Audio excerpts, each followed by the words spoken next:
Good evening, everybody, and I am John Barassa. Hope everybody's doing all right this evening. And because I am playing lead here, that means Barry Barassa is out. But I got a special guest with me. Gene, how you doing, buddy? Real good. Thanks for having me. You doing all right? Yeah, I'm fine. I miss you. I miss you. This is the way we see people now via video. Listen, we are live this evening. It is Tuesday, August 18th. It's 7 p.m. We're on Blab TV. And we have a very, very special guest with us tonight, and I am pleased to welcome Chief David Alexander. How you doing, buddy? Thank you, John. I'm doing well. Thank you. Hope everything's going well for you, too. Everything's going well. Everything's going well. Again, listen, we are live, and you know that the topic that we normally talk about is criminal law, and what better guest to have than Chief David Alexander. Some of you may have heard that soon we will have a new sheriff in Escambia County.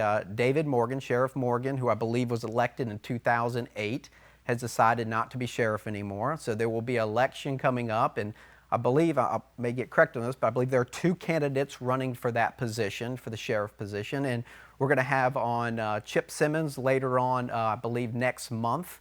But tonight, like I said, we're very lucky to have Chief David Alexander with us. In just a little bit, there will be a phone number up on the screen. So we do want you to participate in the show. We want you to get to know Chief David Alexander, ask him questions. I think you're going to find the show very informative, and we're going to have a great show tonight. So again, welcome to the show. Well, thank you so much. I appreciate it. I think it's important to start off with, Chief. You know, we're going to talk a lot about your experience in law enforcement. Yes. And your plans, but before we get to that, I want to know a little bit of something about your background. Tell the viewers, you know, where you grew up. Tell them a little bit about your family. Well, of course, my name is David Alexander III. Was born right here in Pensacola, Florida. Grew up out in the Warrenton area between the two military bases. I'm the oldest of 5 children. I was raised by Christian parents and attended public schools. I graduated from Escambia High School in 1978, and I went off to college. And after college, well, during college, I got my bachelor's degree in criminal justice. I got my master's degree in human resource management. And right as I was becoming a captain, I was sent off to the National FBI Academy, where I got a diploma with the executive leadership. So.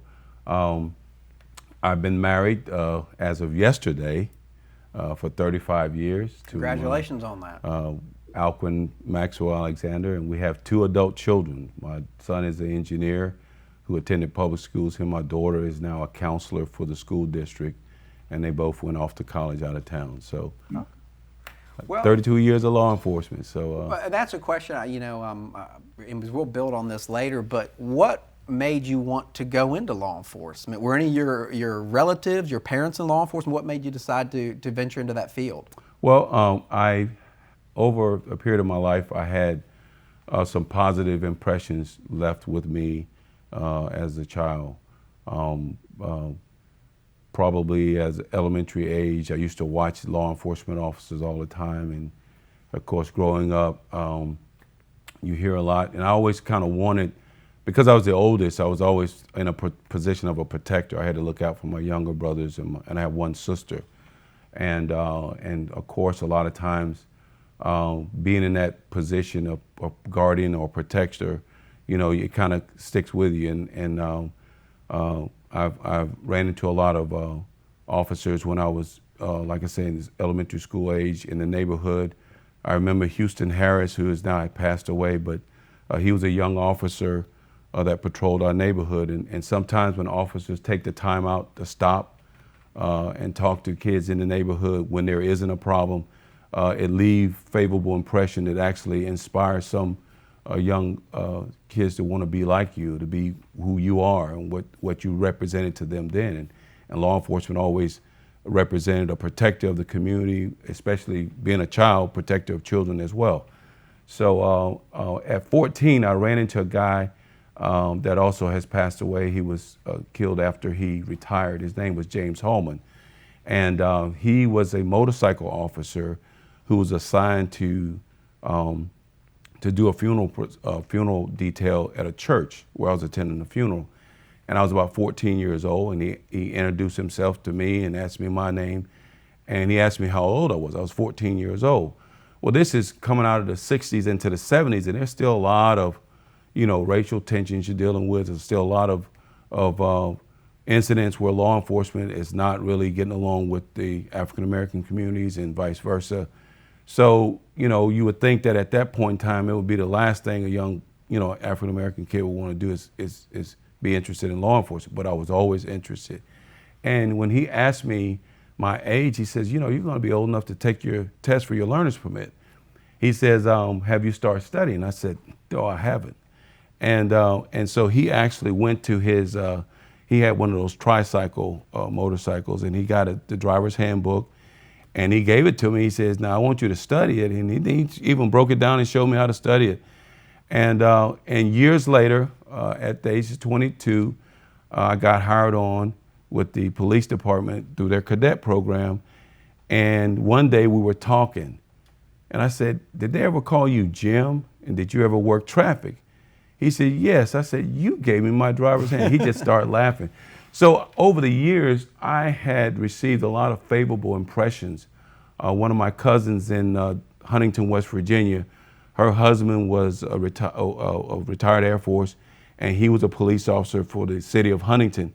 So he would stop every now and then to see her, and I would get to talk to him. So being approachable is very powerful, and that's something I realized even from childhood, that is when you were approachable as an officer, you had the basis to resolve a lot of conflicts and also build relationships that will later on turn big for you. So that's been a reoccurring theme throughout my career, is building positive relationships. And that's why I kind of champion the concepts of community policing, because no matter how bad the situation may be, once we're able to establish good, healthy relationships between law enforcement and the community, you see things change. That's great. Again, ladies and gentlemen, we're here with Chief David Alexander, who is hoping to become the next sheriff of Escambia County. You mentioned 32 years in law enforcement. Has that all been here locally in the Pensacola area? Yes, it's all been at the Pensacola Police Department. 32 years, and I know you were chief of PPD for a while, correct? Yes, Tell us when you became chief. In 2015, I became the chief of police after serving maybe a little less than a year as assistant chief. But I was a captain for 16 years. Wow, that's impressive. Gene, do you have a question about Mr. Alexander's background? Well, I'm just listening. I'm smiling because as I hear him talk about the value of being approachable, then it kind of explains some things to me about my friendship with Chief Alexander. To me, I still call him Captain because that's when our friendship began. And it seemed like when I had questions about law enforcement, I'd call my friend Captain Alexander, and we'd go to lunch and he'd give me some perspective. And the big thing where it really resonated was when we had a situation where it looked like there was going to be a problem. Mm-hmm. And Captain Alexander at the time got us in a room around a big table, probably about 15 different people that were headed towards a conflict. And that conflict never happened. And I feel like what I'm hearing right now is kind of offering a base for where that came from. Is that accurate? Yeah, sure. I believe that when you get people to the table and you have a problem presented, it's always good to let everybody get their perspective out. Once they have laid out their perspective, now we got to figure out, okay, what does the law say? What is the right thing to do? What is the right way to handle it? And then you can kind of build your prevention mechanisms in it. And first, and foremost, when people are committed to resolving a conflict, then I think it's almost inevitable. I won't say that everything can be. There's some problems that they are better managed after you do it like that, but then most of the time you can resolve it. Again, ladies and gentlemen, we are live August 18th. I see the phone number is now up there on the screen, so we would welcome your calls this evening. If you have a question or comment for Chief David Alexander, who is running for sheriff, please join us. 32 years in law enforcement, this may be a hard question to narrow down to one or two things, but with what you've already done, kind of what are you most proud of that you've done in your law enforcement career? A couple of things that you look back, and I know it's not always you by yourself, but you as part of a team. What are kind of some of the things you're most proud of your work in the past? Well, I look at downtown and Belmont de Villiers. I remember when downtown was just full of blight. And when I say blight, it was just emptiness. And Belmont de Villiers had a lot of blight, and it was two different types of blight. But when we start dealing with the issues, the problems in both areas, downtown is under CRA, and I see this as a reoccurring conversation now. You know, what can we do through the CRA to address issues downtown? But when I ride through downtown, when I ride through Belmont de Villiers, I see something that we were a big part of.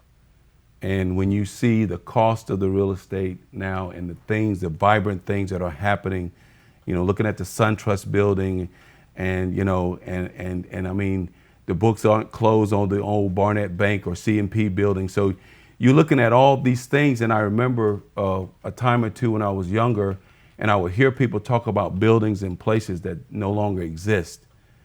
And so it's just when I can look at these places and these improvements now and see that, you know, I was a part of that. People that I work with were a part of that. And that was something much bigger than we are. And so I think that gives you a sense of accomplishment when you can see that you were a part of something that's much bigger than you are, and you see the results of it. And that's what I look at going into the Sheriff Department. It's a countywide initiative. It's time for us to have a 21st century public safety program that the public has the confidence it's there for everyone. And that's bigger than me. So it's not about me, it's about what can we do together. And so that's going to be the center focus of my going into that position. And let me ask you, Gene, do you have a question real quick? I do, and Sure. it sounds like I haven't had the opportunity to ask you this before, but I think of you as Captain or Chief Alexander. What's caused you to want to go over to the Sheriff's Department? Well, you know, back in 2008, I don't know if you remember, but we suffered a huge loss of jobs statewide and particularly countywide. We lost positions in the Sheriff Department, we lost positions in the Police Department, and there was a serious struggle to survive.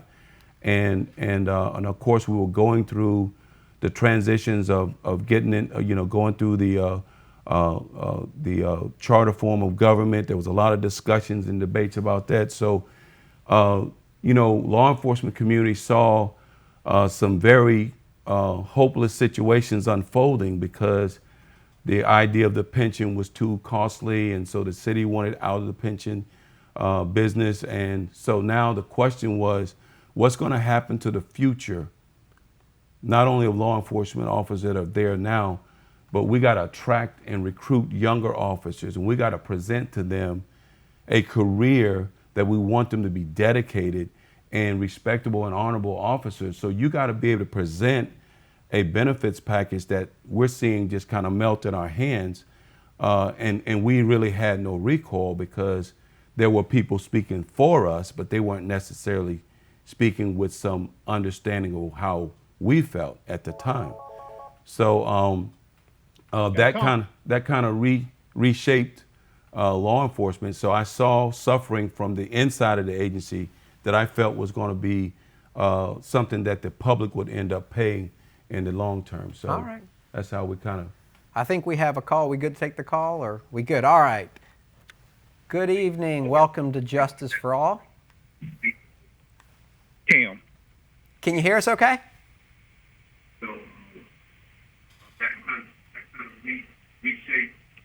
Hey, sir, if you could turn your TV down in the background, and do you have a question for Chief David Alexander?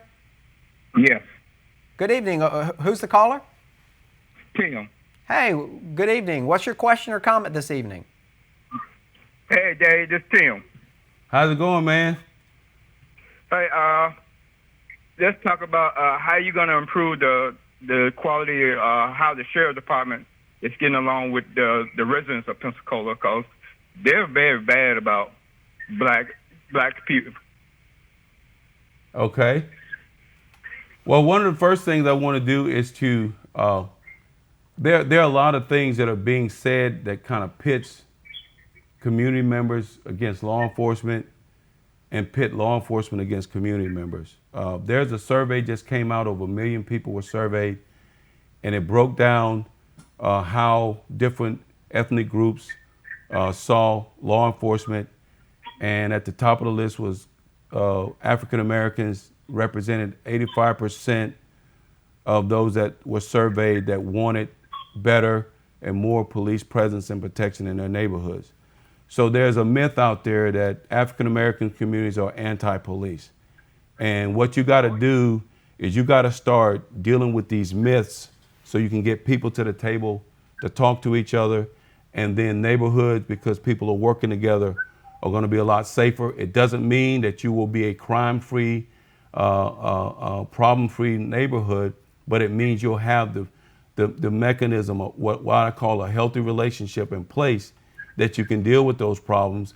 And then those who are responsible for causing those problems can be brought to the judicial system, and they can be properly handled and given due process of law through the system. What goes wrong is when either citizens or law enforcement are trying to take matters in their own hand and be the whole system itself.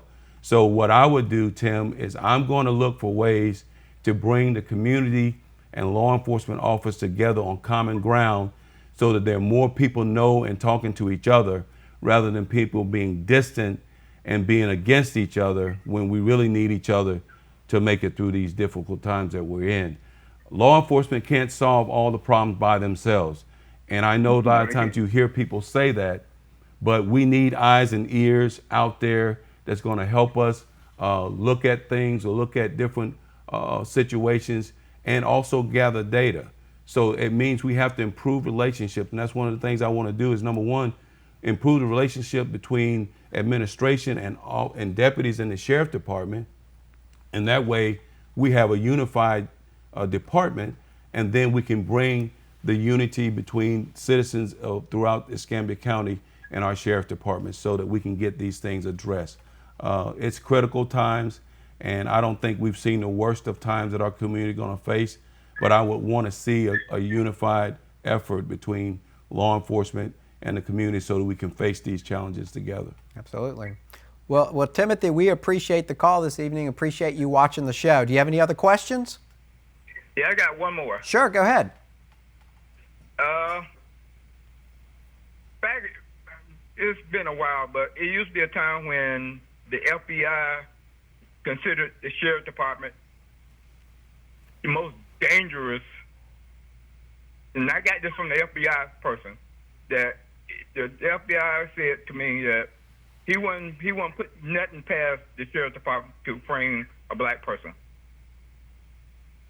Well, one of the things for sure, we want to improve our partnerships with state and federal agents. I think that's very important. I think there's been a perception out there that the sheriff department doesn't want to work with anyone else. They want to do everything by themselves. You can't survive in the law enforcement world by yourself. It requires collaborative partnership with other law enforcement agencies.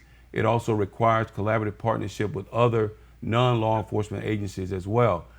So what I want to do is we got to restore the trust and confidence in the sheriff department, and that means your inspections functions where they handle compliance, they handle complaints. I think one of the things that Gene brought up is Gene came in trying to get some things addressed for a client that he was representing, and it came in as a form of a complaint, and that's the way I handle it. But you got to be willing to handle these things, and if we're doing something we shouldn't be doing, as a leader, you got to be willing to address that. Sure. And certainly, if we're doing what we're supposed to do, then make sure the citizens understand that, so that you may not walk away agreeing, but at least you can walk away understanding. Absolutely. Yeah. And so what we want to do is improve that communication so that we can minimize or eliminate those perceptions that a black man cannot get justice from the sheriff department. That's something that we got to work together. And I'm going to tell you right now, there's a lot of fine young men and women working for the sheriff department. I know them, and I know they go out and do 100%, 10%. But let's face it, we've seen a lot of things in the news lately that make people doubt. And what I want to do is get in as a leader and remove that doubt and create that transparent and that department that's based on integrity, professionalism, fairness, and accountability. Those are the things I'm going to bring in as a leader. And as we get in and establish that, you'll see you'll have an approachable sheriff department, And it doesn't mean that everybody's buddy-buddy with everybody, but at least people can understand that they will be respected and they will be protected as the law requires. Well, Timothy, we appreciate the call. We appreciate you watching the show this evening, okay? Have a good evening. You too. Thank you. You know, I'm sure we're getting close to coming up on a break here, but I've got kind of an interesting question. We've got, you know, you came in the studio with a mask on. I had a mask on earlier. How are you campaigning with COVID going on? Because normally, you know, you have big gatherings, fundraisers. So how is, I think you told me this is actually your first campaign, correct? Yes. So how is it going with this virus out there? Well, you know, I was given this little bit of advice. If I do what I've always done as a captain, as a chief, then I will be able to get through a campaign season. And basically what that meant was I've gone to Walmart's, I've gone to Lowe's, I've gone to Home Depot, I've stopped at a gas station, and they say, hey, I know you, and you're running for sheriff. And so believe it or not, putting out signs, talking to people in neighborhoods in smaller settings. You know, I change masks probably 3 or 4 times a day because they're usually drenched and they're wet, you know. Right. But those, I call them impromptus. So I've been able to talk to a lot of people all over Escambia County. I did do some things that I normally would do when I was working at the police department, to just participate in a lot of community activity. So a lot of the food drives allow people to come up and say, can I ask you a question? And I mean, when they say, can I ask you a question, you know, they're going to go back and tell somebody else what they talked about. Sure. So being approachable, again, gets you through a difficult time. And when people feel like you're approachable and that you will actively listen.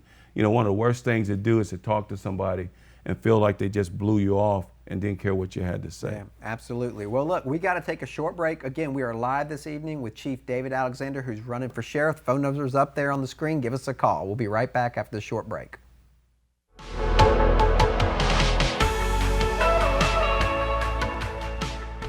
I'm Andrea Housen, practice coordinator for Derek Jones Facial Plastic Surgery.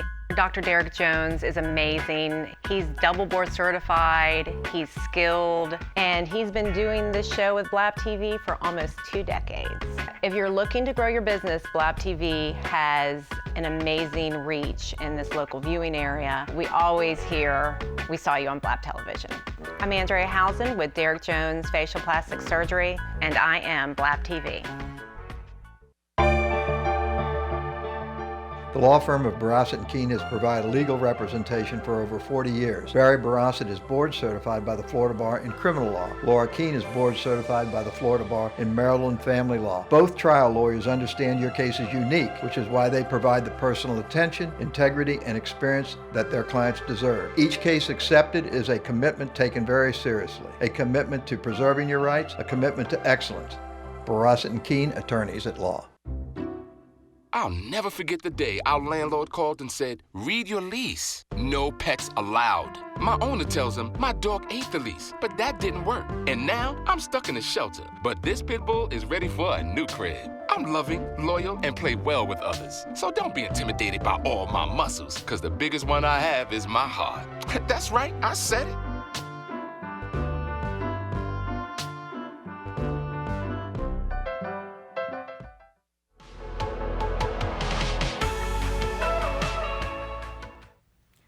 Good evening and welcome back to Justice for All. Again, I am John Barossett. We are live. It is Tuesday, August 18th. Phone number's up on the screen. Again, I'm hosting the show with my good friend Gene Mitchell, who is there via Zoom. And we have, again, a very special guest, Chief David Alexander, who is running for Sheriff of Escambia County. Again, we welcome your calls or questions. Oh, look at that. Perfect timing. All right. But I think they want us to wait to clear the call real quick. Gene, while we're waiting for this, are we good to go on the call? Not yet. Gene, while we're waiting for this call to clear, do you have a question for Chief David Alexander? Well, it all comes to what we are as small-time criminal defense lawyers, and that is we spend all this time in the jail. Would you want to go back and direct the jail the way the sheriff used to? That's a good question. Well, what I would like to look at, like I said, I'm looking at 21st century practices, whereas things kind of work out better for all the parties involved, and that includes the lawyers, the criminal defense lawyers as well. And you got to realize too that sometimes we can get stuck in the mindset of always doing things the way they've always been done and find out it's more costly to do it that way. So, COVID has brought a lot of new challenges in, and I really believe that the county commission is going to want the sheriff to take the jail over. So I've already thought long and hard about that. And one of the things I do want to do is try to bring our jail system into the 21st century in the way it operates and deal with people outside of the jail. So I'm going to be open to a lot of proven practices and making sure people that we got making those decisions are competent and are making the best decisions for all. Good. Well, we do have a caller. Let's go to the call. Good evening. You're on Justice for All. Hey, this is Barry Barasset. I want to thank Chief Alexander for being on the show. I'm sorry I couldn't come tonight. I had a little procedure that prevented me from doing that, but I'm glad to see you on the show. I also remember very well the officers that you mentioned at the beginning, Houston Harris and Hallman. I think when I was a prosecutor years ago, they were pretty young officers. Yeah. Probably. But anyway, I do have a question. How have you found the relationship to be between the Sheriff's Department and the Pensacola Police Department? And how was it in the past? And has there been improvements? And do you see that there could be further improvement for that relationship between the Sheriff's Department and the Pensacola Police Department? Well, I down through the years, there seemed to have always been competition. I understand competition, but I think at some point it would get to the point where it's unhealthy competition. And I think a lot of times it was at the helm of leadership because I remember officers, and I won't start naming them because if I miss one that I really should have named, then they probably get upset with me. But I remember working on the west side and on the north end of town, close to the county boundaries, and officers working for two different agencies, working with each other, sharing information so that we kept our areas safe. And that was not necessarily something that was promoted through the ranks and from the top. And what I want to do is make sure we do more collaborating with other agencies because you know what? Crime is not restricted to jurisdiction and they can care less about jurisdictional boundaries. But when we work together, and certainly when crisis rises to the level where it affects a whole region, now you got people from all different ages and different levels that's now got to work together. So those relationships, Barry, has been strained in the past, and what I want to do as a leader is bring a climate of cooperation between the sheriff department so that there are evidence. I can remember cases as I was a captain over the criminal investigation division that there was evidence that the sheriff department had that would help clear cases in the city, and we only found out haphazardly, and that evidence was held for a long time. That's leadership. You know, you have to create a spirit of cooperation, not just between law enforcement agencies and their communities, but there has to be the spirit of cooperation between agencies because we need each other. You know, if something goes wrong in the county and they need the city needs to be there, you know, and vice versa. Well, thank you. I'm going to watch the rest of the show, and thank you for being there. Well, and you take your time healing because, you know, I was telling John about the swagger I remember you having as a younger attorney. And if you're going to keep that swagger, you have to take a slow route to healing. Well, I can't do that. I'm going to be in federal court tomorrow. Oh, my goodness. All right, Dad. Well, we missed you. Get better. Take care. Bye. All right. Bye-bye. Gino, you got a question for the chief? Well, I would testify that Mr. Brossett still has his swagger. You know, as I said before, you know, the biggest issue for us and what we do right now is safety of our friends and clients that are inmates in the Escambia County Jail. And you kind of touched on that. You know, years ago, you might remember Leonard Black, a gentleman that was in jail. His lawyer was asking for a bond. There were some emails talking about how his situation was grim. And Judge, I think it was Shackelford, didn't grant a bond motion. The gentleman died in the jail. What are your thoughts about, you know, safety and inmates in the jail, if you could speak to that? Well, one of the things for sure is that I remember a lot of times, you know, not necessarily being directly involved in budget cuts.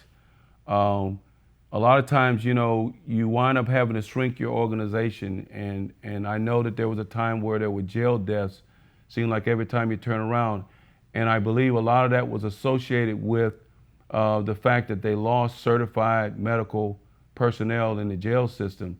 And so we gotta look at, you know, moving forward, can we afford not to have medical staff that can prescribe and dispense medication in the jail system? We cannot afford that, because what that means is that people coming into the jail that need certain medications, if they don't have it, it can cause mental crisis, it can cause health crisis.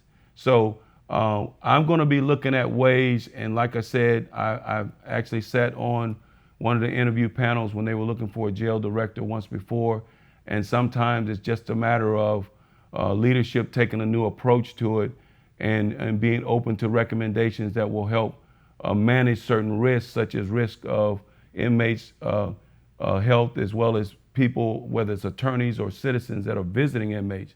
And certainly with COVID-19, it's going to create a whole new dynamic as to how jails should be run to be run safely and effectively. So I'm looking at all of those things, and that's why an exhaustive analysis of the whole department, even looking at the county jail, is going to be needed to make sure that we get the right recommendations and make the right decisions in terms of redefining our Escambia County Sheriff Department. Again, ladies and gentlemen, we are live this evening, Tuesday, August 18th. Phone number's up on the screen, and we are very fortunate to have Chief David Alexander, who is running for Escambia County Sheriff's Office. Chief, I got a question for you. I mean, look, I've said this on the show many times. Being a law enforcement officer is a hard job, okay? Yes, absolutely. They work weird hours. They're on night shift and they're on morning shift. It's a hard job. We've recently seen law enforcement officers prosecuted for committing crimes against people that are arrested.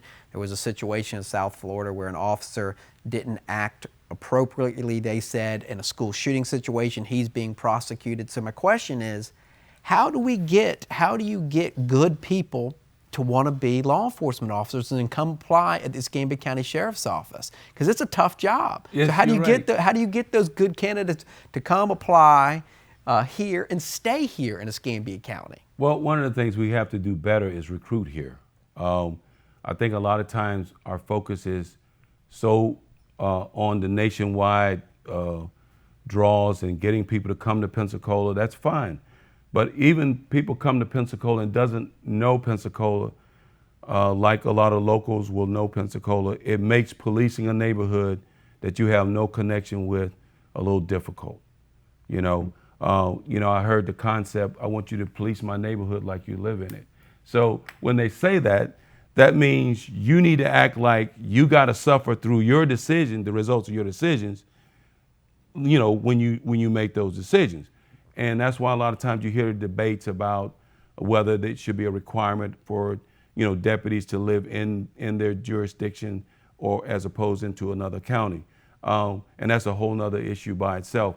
But what you have to do is you have to recruit with the right and with an accurate, realistic presentation of what the job is about. You know, the old days where you roll out the Dallas SWAT team and you recruit that way, well, you're drawing the attention to some folks. They're going to be looking for that kind of hype every day. You don't get that kind of hype every day. Right. You know, the SWAT team comes out maybe once a year, maybe on a real SWAT call. So that, but do you do away? No, you don't do away with that. You got to plan and you got to train for that one time that you might have to be on point. So, but you don't want to use that as your recruitment tool. You want to give them a realistic outlook on what being a law enforcement officer today is about. And then you want to make sure you got a good salary and benefit package that will not only recruit them here, but retain them here. I mentioned earlier about the challenges to the retirement. Well, now all officers in this area are under the Florida retirement system. So guess what? A young deputy here, if they just don't like the way things are going here and there are no opportunities for growth and development here, they can go to another agency anywhere in the state of Florida and still be in the same retirement system. So now law enforcement leaders have to be creative in getting more. You know, it used to be you could count on getting about 7 to 9 years out an employee before they think about leaving and going somewhere else. I think it's like 3, and you'd be lucky if you get 3 to 5. So that's a shorter turnaround, and like I said, it's not only good enough to recruit the right people, but you got to have a program in place to retain them. And so that's where job rotation, providing training and development to all officers, and at least the opportunities to move up. And that's where getting out in the community, knowing your community, and because your community should be able to say, that's going to be a rising leader one day. That might be your next sheriff one day, or that might be the next lieutenant one day, because they see how you carry out your duties. They see that you're sharp and you're on point. And I mean, it's great to have defense attorneys say, man, I don't want to face you in court, because they know you know how to put your cases together. But when, they say, well, he's known for sloppy work, so we're going to win this one pretty easily. Well, you guys know. Sure. You guys probably know the officers that when they come in with a case, they come in with a good case. That comes through training and development. That should be something department-wide and not just with a select few people. Absolutely. Gene, do you have a question for Chief David Alexander?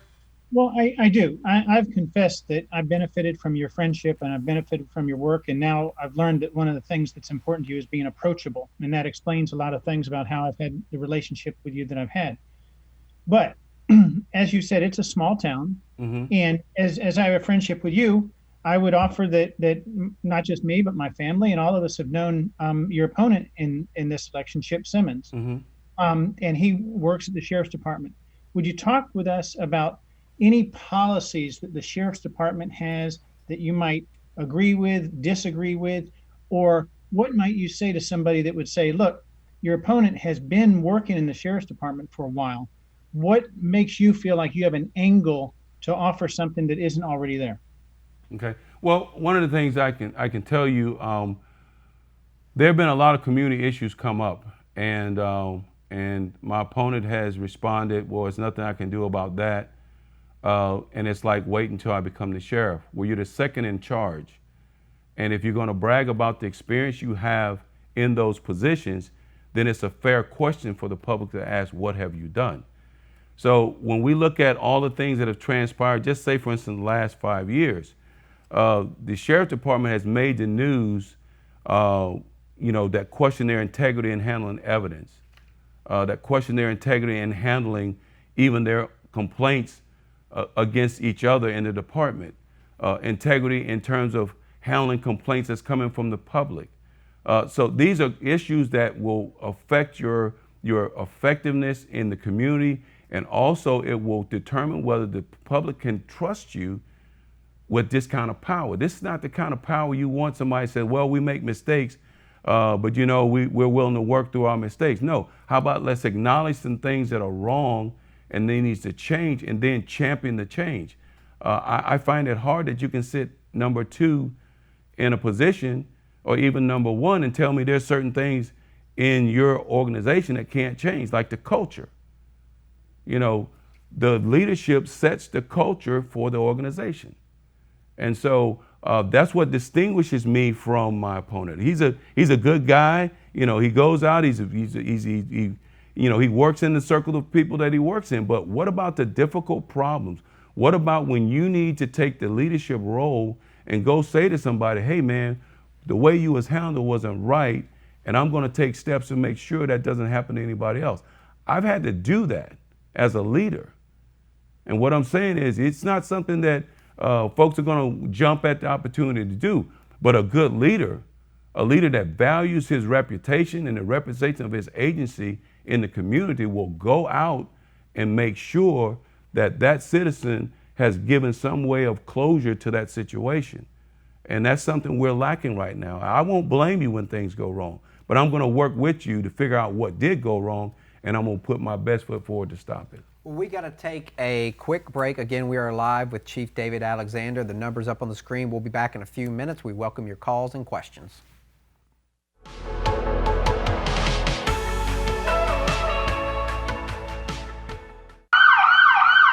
Hey, why are you just sitting there when you could be doing this? Email unit, burglary in progress. Or this. Or this. Or this. Or this.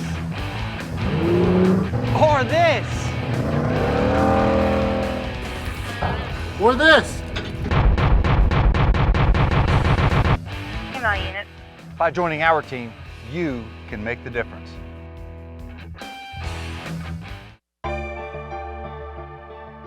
The law firm of Barossett & Keene has provided legal representation for over 40 years. Barry Barossett is board certified by the Florida Bar in criminal law. Laura Keene is board certified by the Florida Bar in Maryland family law. Both trial lawyers understand your case is unique, which is why they provide the personal attention, integrity, and experience that their clients deserve. Each case accepted is a commitment taken very seriously, a commitment to preserving your rights, a commitment to excellence.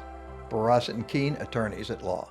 I'm good. I'm good. I'm good. I'm good. But I have a story, and I don't know where to start. I feel alone in a crowd. I can't sleep.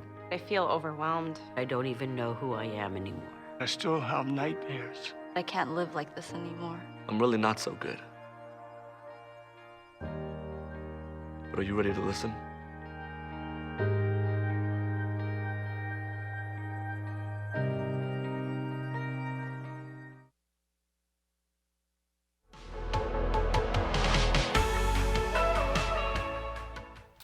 Welcome back to Justice for All. Again, I am John Barossett, and I have my friend Gene Mitchell with us. We're both board-certified criminal trial attorneys, and again, we are very lucky to have Chief David Alexander with us, who is running for Escambia County Sheriff. Again, we are live this evening. It is Tuesday, August 18th. Phone number 432-7768. We would welcome your calls with questions for Chief David Alexander. I have one for you. You've been in law enforcement 32 years. What type of bias training do law enforcement officers get? Are they getting it? Do you see bias training needed? Because as you mentioned, there's there's a segment of society that feels like that they're picked on by law enforcement officers, and they may be. So tell us a little bit about, do law enforcement officers get bias training, or if they don't, do they need it, and what would it look like? Well, when I look back in the days of James Hallman and a lot of those guys, Dennis Waldrum, a lot of my field training officers, John Salmons, Bob Katita, the bias-based training that they're talking about now, your trainers, they made sure you understood, that any type of bias that wasn't, a part of appropriate. We all have biases. Sure. But they made it clear that that was not acceptable. And as a trainer, we went through that kind of stuff. We didn't have to spend a whole 40-hour class.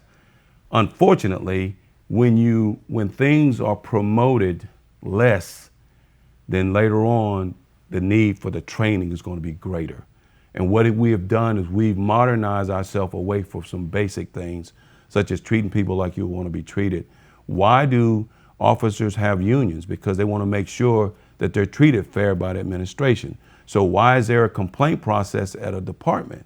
Because the citizens got to know that if they feel like they haven't been treated right, there's a complaint process to make sure compliance is being adhered to by the officers. So this whole thing of bias-based training is very popular because some agencies probably never had anybody to formally train them on that. But I think that's something that we need to go back into the police academy, and before you get certified to be a police officer in the state of Florida, you need these trainings that they're saying now that we need to implement. I really believe that the training is good and it's necessary, but if you're not going to be accountable and you're going to be permitted to do things that go against what you were trained, then we're promoting that undesirable behavior.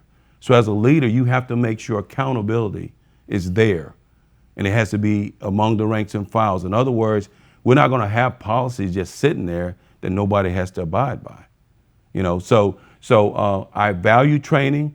I believe that you invest training and development into your department members, because that's how you plan for the succession of leadership. That's how you plan for your agency to be able to move from one phase and challenge in your community to the other and never skip a beat, because it's planned in your training and development. And so that's something I think that will help a great deal, is having implicit and explicit bias training implemented in the academies, and certainly right now we're doing it in agencies because it's almost like a public mandate. And so if you haven't done it, and you have a problem, of course, they say, well, y'all have never done the bias-based training. But I think the key component is accountability. Sure. Again, Can I follow up on that question, John? Yeah, go ahead. Okay. Certainly, accountability is the pinpoint of your answer. Would you reconcile accountability with the concept of qualified immunity for law enforcement officers? Well, when you talk about qualified immunity, it gets into a lot of different arenas. But here's one of the things: you got to make sure that you're not agreeing to something that's going to cause the erosion of public trust. Transparency is something that's been requested and demanded across the board from state, federal, and local law enforcement. And sometimes there are agencies that will fight until the end to keep from revealing things such as, has this officer been a problem in the past? Because usually a good follow-up question, well, what have you done about it? Again, it goes back to accountability.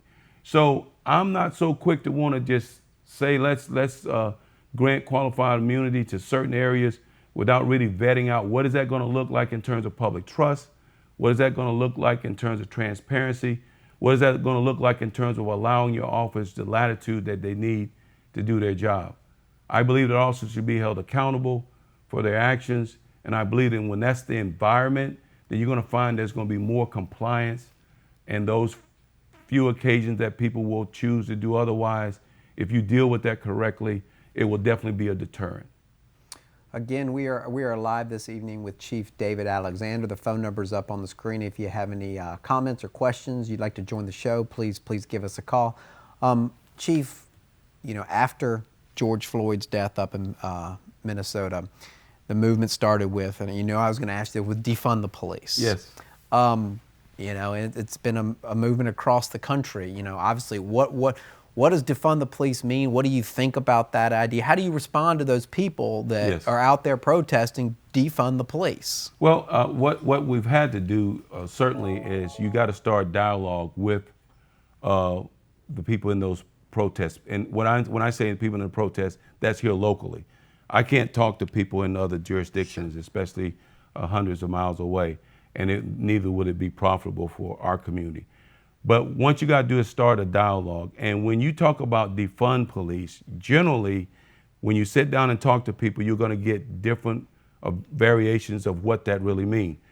But when we talk about taking away from police funds that they're going to need to do their job, that's like dismantling the police department. And we're in no way, I would object to any idea of dismantling the police department, because when citizens call 911, they needed an officer there before they call. So if you're going to do anything to prevent that from happening, then you're really creating a crisis for yourself, because sooner or later, you or someone close to you is going to need to dial 911 and get an officer there. So, but the idea of shifting sometimes responsibilities, and sometimes money follows responsibilities. So if it means, when you talk about shifting some responsibilities that have been given to law enforcement that really is not a part of law enforcement duties, and there are other entities that should do that, we should consider shifting those responsibilities and whatever funds that might have came to that city or that county or that agency for that. But when you start talking about dismantling, taking away from, I'm totally against that, because at the end of the day, if you tie my hands and then call me because you got a problem, what do you expect me to do? Absolutely. Well, we have a call. Let's go to the phone. Good evening, caller. You're on Justice for All. Yes, good evening, gentlemen, and good evening, Chief. It's nice Good to evening. see you. You've answered a lot of good questions, and there's been a lot of good questions answered, and that's what we need. The citizens need to know what you're thinking about running for sheriff in the department. And I'm glad you touched on the note, Mr. Mitchell, about qualified immunity. We all know that every law enforcement has qualified immunity, from local to your federal, and a lot of people don't realize that. So it's good that you spoke about that, and you spoke very well about it, Chief. Thank And you. the other thing I would like to ask is that, the current sheriff that we have, early on, he went in with a federal agency and created a storefront which was called Anything for a Buck, and I believe you know what I'm talking about. Yes. And so I believe Larry Aiken was the undersheriff at that time. What do you think about that? I mean, I grew up here, and I just don't remember hearing about shootings like we hear about them now. And in 2011, when this took place and they opened this Anything for a Buck, where they opened it at, where some lower income is, where the hospital is, where there's a lot of people coming and going, that's pretty dangerous in my thoughts. And so, the first two young boys that were killed, the shooting, they were shot right there in front of Baptist Hospital where you do your sleep study. And so then after that, there started to be more and more shootings.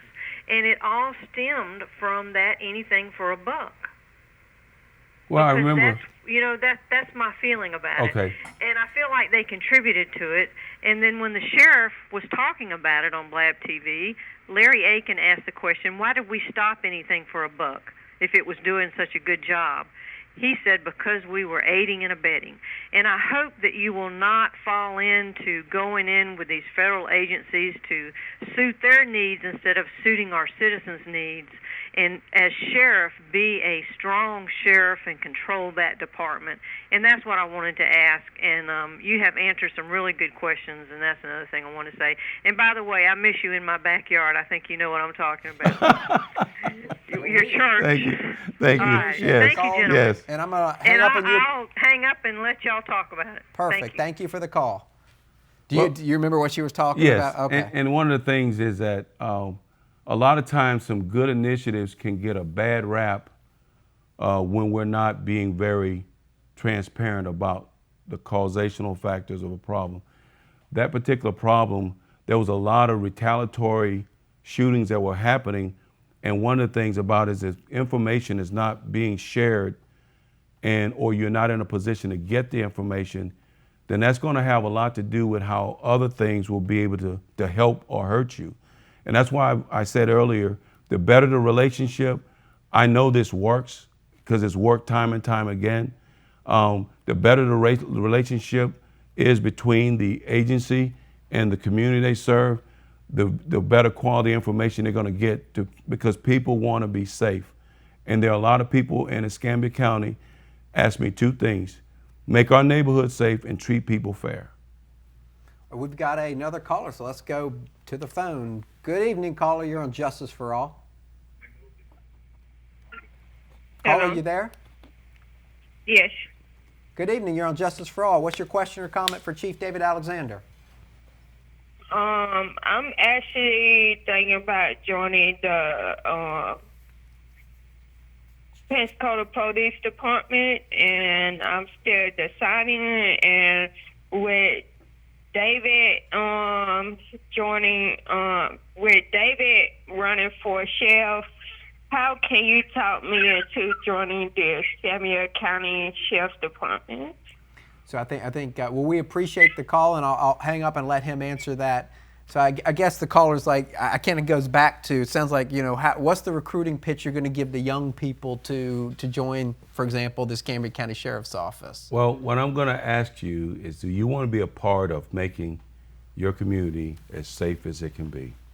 Do you want to be a part of making visitors to our lovely area feel safe when they visit us? Do you want your neighborhood, your friends and your loved ones to be safe when you go to visit them? If you want to make a difference in your neighborhood, come join a team that's in it to win it, and we're going to make our neighborhood safe together. Well, ladies and gentlemen, we just have a few minutes left with Chief David Alexander. Gene, you have a quick question for the chief? If you become the sheriff and COVID is still around, how does that affect a member of law enforcement on the beat? Meaning, fewer arrests, more arrests, the same amount of arrests during a pandemic such as this one? What do you think? Well, one of the things about, I think even before COVID, there was a lot of discussions about jail overcrowding. So now the question becomes, are we arresting people that need to be arrested because they're posing either the seriousness of what they did would require it, or is it something that we're just doing just to say we're doing it? And what I'm saying is, I'm not saying you shouldn't enforce laws, but when you're in a crisis situation and you could easily become overcrowded, you're gonna have to think long and hard. Is this something we want to arrest somebody for, or do we want to give them a civil citation and have, which is a notice to appear, and they appear before a judge and be disposed of that way? We're gonna have to be very smart, and that's why I want to bring in a concept called smart policing, where we really think long and hard and get partners to collaborate with us, such as the state attorney's office and the court system, so we can come up with a systemic way of approaching this so that we don't overload our jails and we don't create health hazards, not only for the inmates, but also for the men and women who will serve as corrections officers in those jails. And remember, the officers also, the deputies, have to go in and out of those jails as well. So we don't want to create hazards because we're just stockpiling people because we can. Just because it can doesn't mean you should. All right, Chief, we just have a minute left. I'm going to play some quick questions with you, and then we're going to get you out of here. Okay. Just so people get to know you. What's your favorite sport? Basketball. Favorite food? Ribs. If you could go on vacation anywhere, where are you going and what are you going to do? Oh my gosh, that's the hardest. That's the hardest. Oh gosh. You don't know where you want to go on vacation? Man. Pensacola Beach, man. Well, let me wrap it up with Absolutely. this. You got 10 seconds. Why should people vote for you in November? Because I will be a sheriff that will respect you and protect you, and no matter where you live, you will be protected under David Alexander Sheriff. That is the end of Justice for All. Thank you so much for tuning in. We will see you in 2 weeks. Good night, everybody. Good night.